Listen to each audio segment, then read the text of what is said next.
Hi guys, welcome back. आज की इस वीडियो के अंदर हम एक ऐसी फाइल के बारे में डिस्कस करेंगे जो लारावेल की रूट डायरेक्टरी के अंदर मौजूद होती है, बट मेरा बहुत सारा एक्सपीरियंस होने के बावजूद भी मुझे वो चीज़ नहीं पता थी।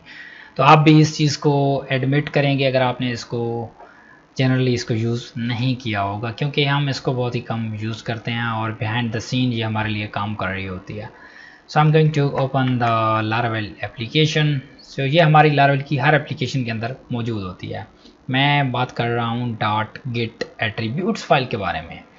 सो इस गिट एट्रीब्यूट्स फाइल को हम क्यों यूज़ करते हैं, इसका पर्पस क्या होता है, इसको हमने कभी इसको गौर नहीं किया। मे बी आपको डॉट गिट इग्नोर के बारे में पता हो, बट गिट एट्रीब्यूट्स को हम क्यों यूज़ करते हैं, ठीक है। तो इसका मैं आपको एक्सप्लेन करता हूँ। सबसे पहले हमारे पास क्या है, स्टैरिक लगा हुआ है।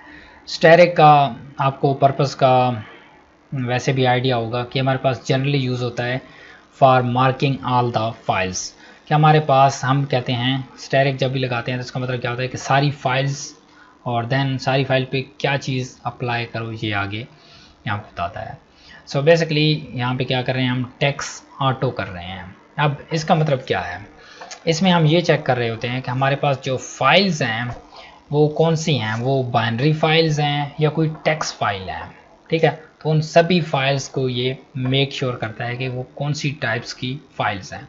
और अगर मैं यहाँ पे इसको साथ साथ आपको मे बी प्रॉपर समझ नहीं आती तो मैं इसको साथ में जीपीटी को ओपन कर देता हूँ। यहाँ पे मैंने इसको किया हुआ है इन डिटेल्स।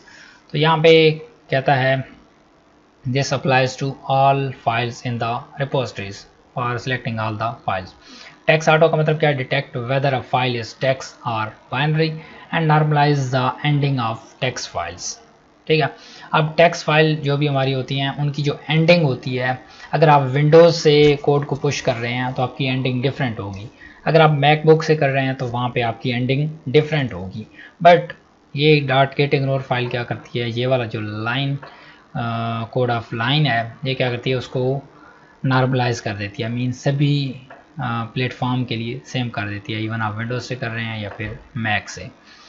तो अब इसका बेनिफिट क्या होता है कि लेट्स से अगर आप किसी एक टीम के अंदर काम कर रहे हैं और टीम मैक पे काम कर रही है, मैकबुक्स पे, ठीक है, और आप इनरोल होते हैं और आपके पास इतनी रिसोर्सेज नहीं है कि आप मैकबुक परचेज़ कर सकें, ठीक है। तो वहाँ पे लिमिटेशन आ जाती है, मैकबुक नहीं कर सकते, तो फिर गिटहब पे पुश करेंगे तो आपका कोड डिफरेंट होगा, उनका डिफरेंट होगा, ठीक है। इवन लॉजिक्स वगैरह सारी चीज़ें सेम लिखी होंगी, बट जब आप उसको आइडेंटिफिकेशन में उसकी जो लाइन की एंडिंग होगी वो डिफरेंट होगी, जो कि अननेसेसरी एक चीज़ होगी जिस पे आप लोगों को, आपकी टीम को टाइम स्पेंड करना पड़ेगा। तो इसको रिजॉल्व करने के लिए ये गिटहब ने ये फीचर इंट्रोड्यूस, लारावेल ने ये फीचर ऑलरेडी हमारे लिए डाला हुआ है कि अगर हम किसी डिफरेंट विंडोज़ से काम कर रहे हैं तो हमें कोई परेशानी ना हो, हमारा कोड वैसे ही होगा जिस तरह से दूसरे यूज़र्स का वहाँ पे गिटहब के अंदर होगा। उसके बाद कहते हैं EOL left ensure that all text files use line feed as line ending in the repository. This is typically for Unix based Linux and Macintosh. Okay, so you can see this one is used for the Linux and Mac, also doing it for line ending. Okay, and then blade file php diff equal html. Why we use this? Dot blade file applies this rule to all files with .blade PHP extension, which are Laravel blade templates files.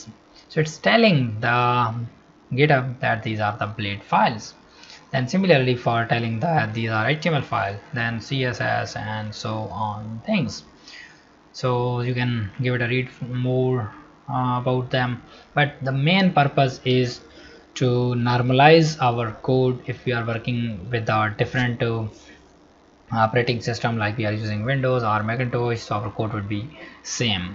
So that's the main feature of this overall .git attributes file. So if this added some value into your career and you want to support me that I want to shoot more similar videos or more courses, subscribe this channel and share it with your friends. So in this way I'll able to shoot more courses, I'll get more audience. So thank you so much guys, bye bye.